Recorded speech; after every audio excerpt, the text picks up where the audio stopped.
El amanecer de la redención, un viaje histórico a los orígenes de Jesús parte 2. El nacimiento de Juan el Bautista. Continuamos con los primeros años en la vida de Jesús. María habría vivido en una sociedad patriarcal donde el matrimonio se arreglaba en la adolescencia temprana. Mientras la noticia del embarazo de María causaba conmoción en Nazaret, al sur, en las colinas de Judea, Isabel llegaba al término de su embarazo. El nacimiento milagroso de Juan el Bautista y los extraordinarios eventos que lo acompañaron preparaban el escenario para la llegada del Mesías, cuyo nacimiento ahora se aproximaba. El nacimiento de Jesús. En aquellos tiempos, el mundo mediterráneo estaba unificado bajo el dominio romano. El emperador César Augusto, sobrino adoptivo de Julio César, había traído la paz romana tras décadas de guerra civil. Aconteció en aquellos días que se promulgó un edicto de César Augusto, que todo el mundo fuese empadronado. Este primer censo se hizo siendo Cirenio gobernador de Siria. E iban todos para ser empadronados, cada uno a su ciudad. Lucas 2, 1-3. Este decreto imperial trastornó la vida de muchas familias en el imperio, incluida la de José y María. El censo de Quirinio sigue siendo objeto de debate histórico. Los registros romanos sugieren que pudo haber habido múltiples censos en el periodo. Belén era una pequeña ciudad a 10 kilómetros de Jerusalén, conocida por ser la ciudad natal del rey David. Los censos romanos no eran solo conteos poblacionales, sino herramientas de control imperial. Comparte tus pensamientos en los comentarios. Dale like, pulgares hacia arriba. Suscríbete, campana. Compártelo para que más personas puedan disfrutar de esta historia. Detente y observa con atención. Este vídeo no es solo lo que parece a primera vista. Con cada nueva mirada, descubrirás matices antes invisibles. Las primeras impresiones capturan la narrativa superficial, pero son las visualizaciones posteriores las que desvelan las verdaderas intenciones del creador. Te invitamos a sumergirte varias veces en esta experiencia audiovisual, permitiendo que cada visualización transforme tu comprensión y enriquezca tu perspectiva. Porque este no es solo un vídeo para ver, sino para descubrir, hasta llegar a su esencia. Las excavaciones en Belén han revelado que la iglesia de la Natividad, construida en el siglo IV, se erige sobre cuevas naturales que efectivamente se usaban como establos en la época. Las familias pobres como José y María habrían encontrado refugio en estas cavernas. Y José también subió de Galilea, de la ciudad de Nazaret, a Judea, a la ciudad de David, que se llama Belén, por cuanto era de la casa y familia de David, para ser empadronado con María su mujer, desposada con él, la cual estaba encinta. Lucas 2, 4-5. El viaje de aproximadamente 150 kilómetros desde Nazaret hasta Belén habría sido especialmente difícil para María en avanzado estado de gestación. Probablemente tomó entre 4 y 6 días, atravesando terreno montañoso. Y aconteció que estando ellos allí, se cumplieron los días de su alumbramiento. Y dio a luz a su hijo primogénito, y lo envolvió en pañales, y lo acostó en un pesebre, porque no había lugar para ellos en el mesón. Lucas 2, 6-7. El pesebre, patne, era típicamente una estructura de piedra caliza tallada, usada para alimentar animales. Los arqueólogos han encontrado docenas de estos pesebres del siglo I en toda la región. Las cuevas naturales bajo las casas servían como establos, proporcionando temperatura estable y protección. Desde una perspectiva médica, el parto en una cueva habría sido sorprendentemente higiénico para la época. Las cuevas mantenían temperatura constante y estaban protegidas del viento. Las parteras judías tenían conocimientos avanzados sobre el parto, y María habría sido asistida por mujeres de la comunidad. Los pañales mencionados eran tiras de lino que se enrollaban alrededor del bebé, una práctica que proporcionaba seguridad y calor. Esta técnica de envoltura sigue siendo recomendada por pediatras modernos. La palabra griega katalima, traducida como mesón, podría referirse a una posada pública o a la habitación de huéspedes en una casa particular. Al no encontrar alojamiento adecuado, la pareja debió recurrir a un espacio destinado a los animales, posiblemente una cueva utilizada como establo, según antiguas tradiciones. El pesebre, un comedero para animales, se convirtió en la primera cuna del pan de vida. Los pañales, mencionados específicamente, eran bandas de tela que se enrollaban alrededor del bebé para darle seguridad y ayudar a que sus extremidades crecieran rectas. Había pastores en la misma región que velaban y guardaban las vigilias de la noche sobre su rebaño. Y he aquí, se les presentó un ángel del Señor, y la gloria del Señor los rodeó de resplandor, y tuvieron gran temor.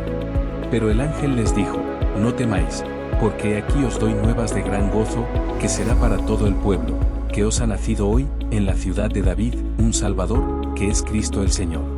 Esto os servirá de señal: hallaréis al niño envuelto en pañales, acostado en un pesebre. Lucas 2, 8-12. Los pastores ocupaban un lugar bajo en la sociedad judía del siglo I. Que fueran los primeros receptores del anuncio del nacimiento mesiánico refleja un tema recurrente en la narrativa lucana: la inversión de expectativas sociales y la predilección divina por los marginados. Eran considerados ritualmente impuros. No podían testificar en cortes legales y estaban excluidos de muchas actividades religiosas. Sin embargo, estos mismos pastores cuidaban los rebaños destinados a los sacrificios del templo de Jerusalén. La ironía es profunda: aquellos que criaban los corderos para el sacrificio fueron los primeros en adorar al Cordero de Dios. La elección de los pastores como primeros testigos subvierte todas las expectativas mesiánicas. Los judíos esperaban que el Mesías fuera proclamado primero a los sumos sacerdotes, a los eruditos del templo o a las autoridades religiosas. En cambio, Dios eligió a los marginados. Y repentinamente apareció con el ángel una multitud de las huestes celestiales, que alababan a Dios, y decían: gloria a Dios en las alturas, y en la tierra paz, buena voluntad para con los hombres. Lucas 2, 13-14. Sucedió que cuando los ángeles se fueron de ellos al cielo, los pastores se dijeron unos a otros: pasemos, pues, hasta Belén, y veamos esto que ha sucedido, y que el Señor nos ha manifestado. Vinieron, pues, apresuradamente, y hallaron a María y a José, y al niño acostado en el pesebre. Y al verlo, dieron a conocer lo que se les había dicho acerca del niño. Y todos los que oyeron, se maravillaron de lo que los pastores les decían. Lucas 2, 15-18, apresuradamente, revela una psicología de urgencia y fe. A pesar de su estatus social bajo, no dudaron en abandonar sus rebaños para verificar la visión angélica. Su testimonio inicial, aunque no fuera legalmente válido, se convirtió en el primer evangelio. Pero María guardaba todas estas cosas, meditándolas en su corazón. Lucas 2:19. Guardaba, sintereo no es una simple memoria pasiva, sino una preservación activa y cuidadosa, como guardar un tesoro. Meditándolas, simbayo literalmente significa juntar, comparar, confrontar ideas, implica un proceso intelectual profundo. Corazón, cardia en el pensamiento hebreo, el corazón era el centro del intelecto, las emociones y la voluntad. María experimenta lo que los psicólogos llaman procesamiento cognitivo profundo. Era tranquila, pacífica y espiritualmente receptiva, lo que sugiere capacidad de contención emocional, no se deja abrumar por eventos extraordinarios. Reflexión metacognitiva, piensa sobre sus propios pensamientos y experiencias. Integración de experiencias, conecta eventos aparentemente inconexos para encontrar significado. Esta frase revela varios aspectos teológicos importantes. María como modelo de fe contemplativa, su actitud contrasta con la prisa de los pastores. La revelación progresiva, María va comprendiendo gradualmente el misterio de su Hijo. La cooperación con la gracia, su meditación es una participación activa en el plan divino.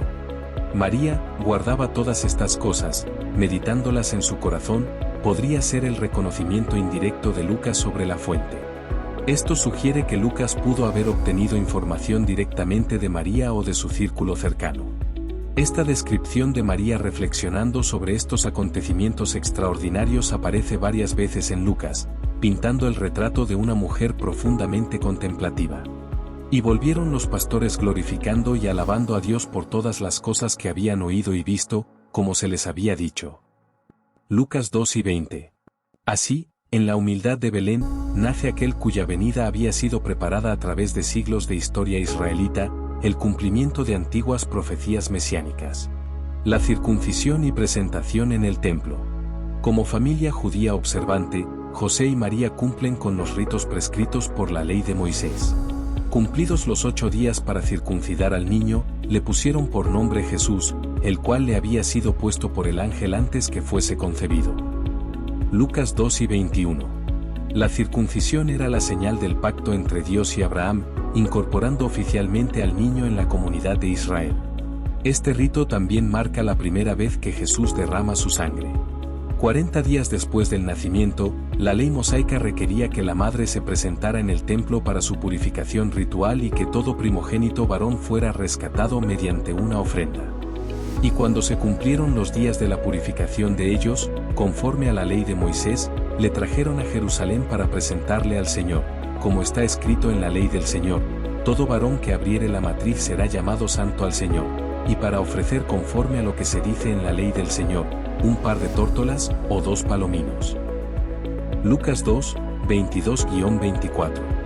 La ofrenda de un par de tórtolas o 2 palominos revela la condición económica humilde de la familia, ya que la ley preveía esta alternativa para quienes no podían permitirse un cordero. En el templo, 2 ancianos reconocen la identidad especial del niño. El primero es Simeón, un hombre justo que había recibido la promesa divina de que no moriría sin ver al Mesías. Y he aquí había en Jerusalén un hombre llamado Simeón, y este hombre, justo y piadoso, esperaba la consolación de Israel, y el Espíritu Santo estaba sobre él. Y le había sido revelado por el Espíritu Santo, que no vería la muerte antes que viese al ungido del Señor. Lucas 2, 25-26. La consolación de Israel era una expresión que se refería a la esperanza mesiánica, el tiempo en que Dios confortaría a su pueblo. Y movido por el Espíritu, vino al templo. Y cuando los padres del niño Jesús lo trajeron al templo, para hacer por él conforme al rito de la ley, él le tomó en sus brazos, y bendijo a Dios, diciendo: Ahora, Señor, despides a tu siervo en paz, conforme a tu palabra, porque han visto mis ojos tu salvación, la cual has preparado en presencia de todos los pueblos, luz para revelación a los gentiles, y gloria de tu pueblo Israel. Lucas 2, 27-32. En este cántico, conocido como el Nunc Dimittis, Simeón declara que la salvación traída por Jesús no está limitada a Israel, sino que incluye a todas las naciones, un tema crucial en el Evangelio de Lucas. Y José y su madre estaban maravillados de todo lo que se decía de él. Y los bendijo Simeón, y dijo a su madre María: He aquí, este está puesto para caída y para levantamiento de muchos en Israel, y para señal que será contradicha, y una espada traspasará tu misma alma, para que sean revelados los pensamientos de muchos corazones. Lucas 2, 33-35. Esta profecía anticipa tanto el impacto transformador de Jesús como el dolor que María experimentaría, especialmente al presenciar la crucifixión de su hijo. Estaba también allí Ana, profetisa, hija de Fanuel, de la tribu de Aser, de edad muy avanzada. Y ésta, presentándose en la misma hora, daba gracias a Dios, y hablaba del niño a todos los que esperaban la redención en Jerusalén. Lucas 2, 36-38. Ana, representante de las mujeres piadosas y anciana de al menos 84 años, se convierte en la primera evangelista que proclama al Mesías en Jerusalén. Comparte tus pensamientos en los comentarios. Dale like, pulgares hacia arriba. Suscríbete, campana. Compártelo para que más personas puedan disfrutar de esta historia. Detente y observa con atención. Este vídeo no es solo lo que parece a primera vista. Con cada nueva mirada, descubrirás matices antes invisibles. Las primeras impresiones capturan la narrativa superficial, pero son las visualizaciones posteriores las que desvelan las verdaderas intenciones del Creador. Te invitamos a sumergirte varias veces en esta experiencia audiovisual, permitiendo que cada visualización transforme tu comprensión y enriquezca tu perspectiva. Porque este no es solo un vídeo para ver, sino para descubrir, hasta llegar a su esencia. La visita de los magos. Mientras Lucas se enfoca en los humildes pastores como primeros testigos del nacimiento, Mateo nos relata la visita de unos misteriosos sabios del Oriente. La estrella de Belén ha fascinado a astrónomos durante siglos. Teorías actuales incluyen una conjunción planetaria de Júpiter y Saturno en Piscis, 7 a.C., una supernova o un cometa. Los cálculos astronómicos muestran que la conjunción Júpiter-Saturno habría sido visible durante meses, permitiendo un viaje desde Mesopotamia. Cuando Jesús nació en Belén de Judea en días del rey Herodes, vinieron del oriente a Jerusalén unos magos, diciendo: ¿Dónde está el rey de los judíos, que ha nacido? Porque su estrella hemos visto en el oriente, y venimos a adorarle. Mateo 2, 1-2. La palabra griega magoi se refiere probablemente a astrólogos o sacerdotes zoroastrianos de Persia o Babilonia, expertos en interpretar señales celestiales. No eran reyes, como sugiere la tradición posterior, ni se especifica que fueran 3, aunque este número se dedujo de los 3 regalos mencionados.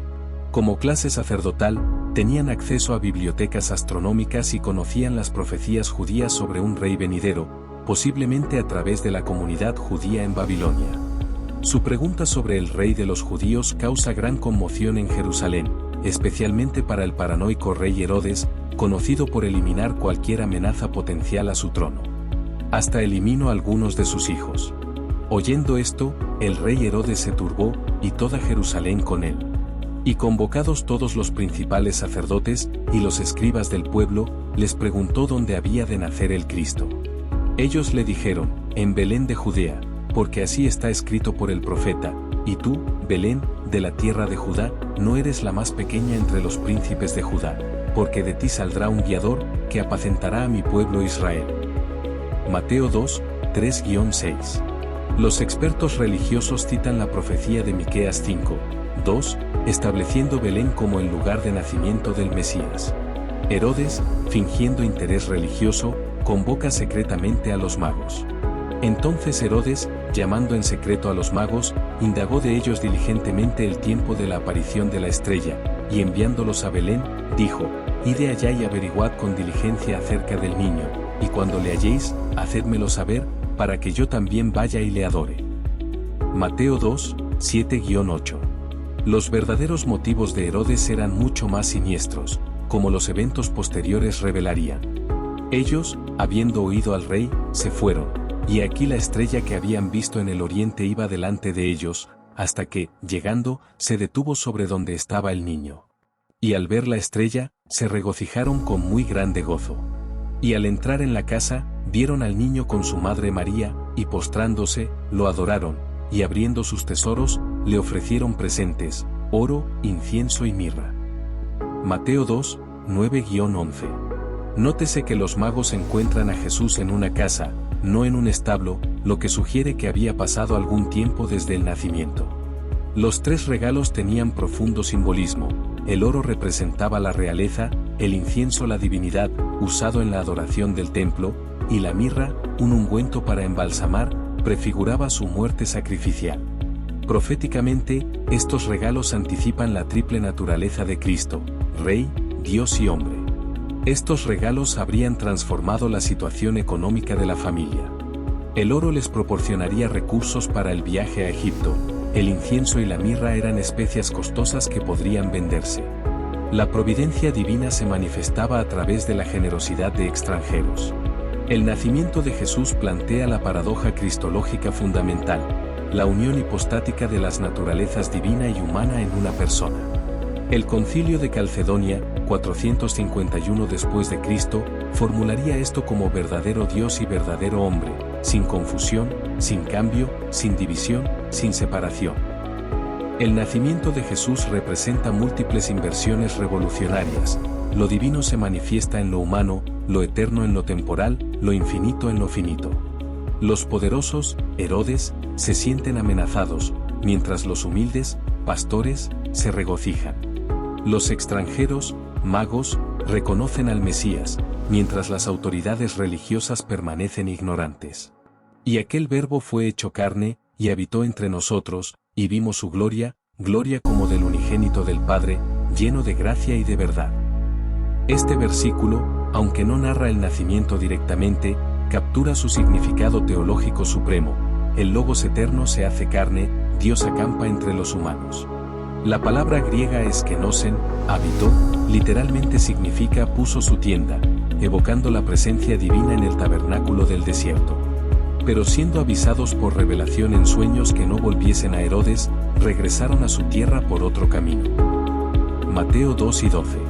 Este episodio ilustra cómo el nacimiento de Jesús provoca reacciones contrastantes: adoración de extranjeros paganos versus hostilidad de las autoridades judías, un tema recurrente en los evangelios. Teológicamente, la visita de los magos anticipa la futura inclusión de los gentiles en el plan salvífico, otro tema central en Mateo. La huida a Egipto y la matanza de los inocentes. Tras la partida de los magos, la Sagrada Familia enfrenta un peligro inminente.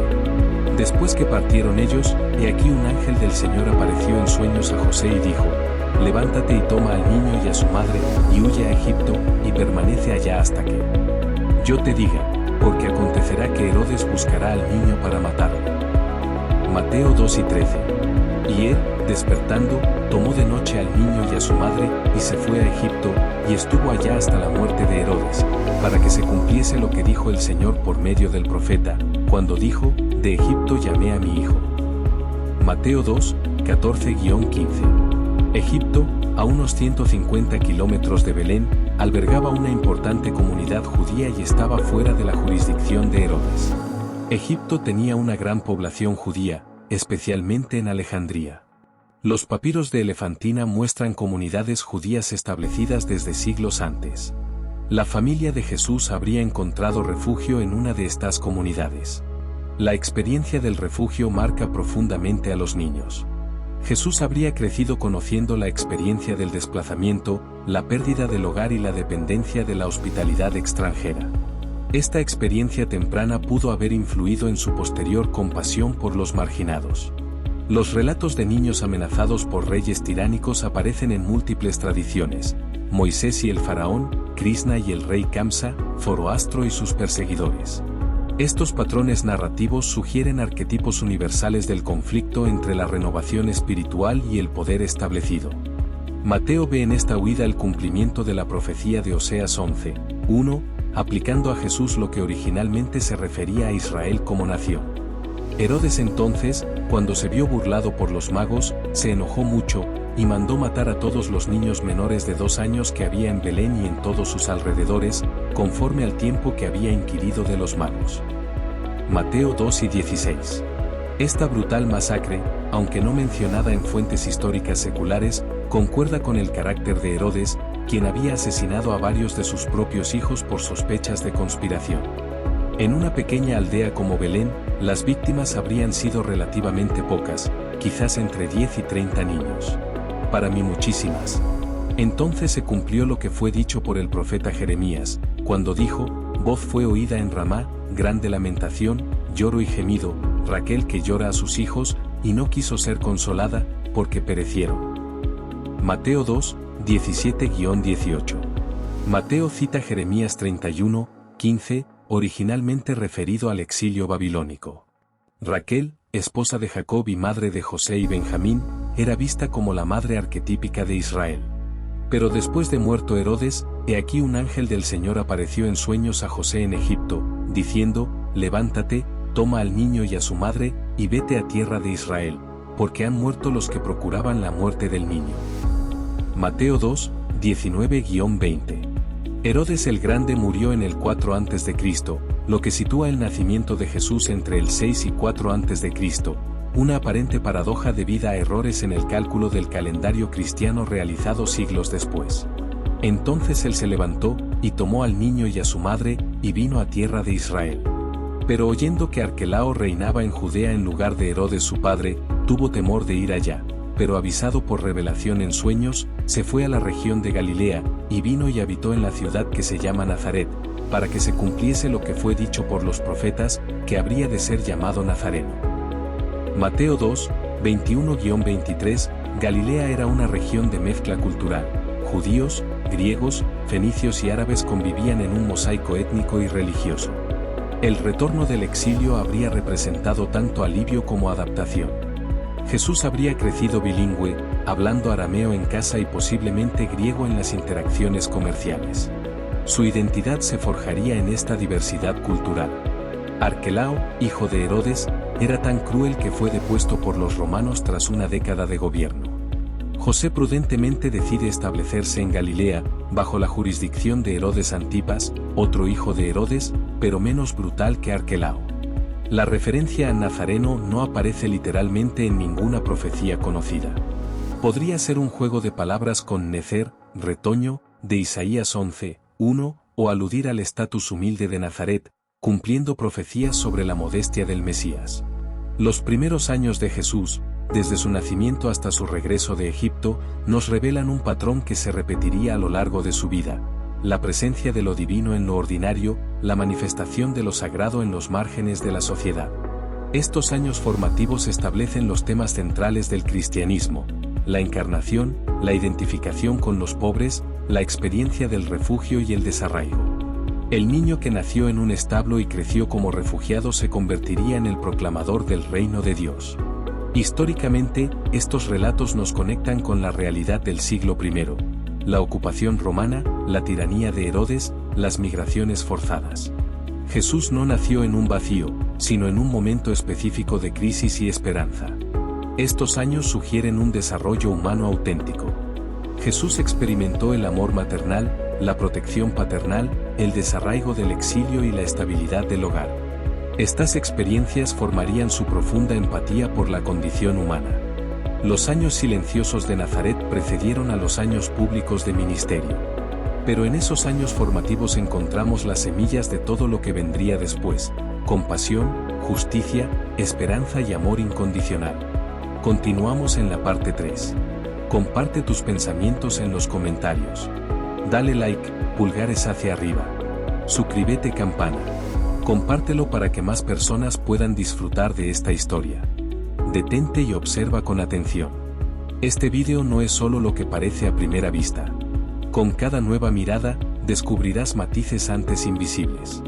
Las primeras impresiones capturan la narrativa superficial, pero son las visualizaciones posteriores las que desvelan las verdaderas intenciones del creador. Te invitamos a sumergirte varias veces en esta experiencia audiovisual, permitiendo que cada visualización transforme tu comprensión y enriquezca tu perspectiva. Porque este no es solo un vídeo para ver, sino para descubrir, hasta llegar a su esencia.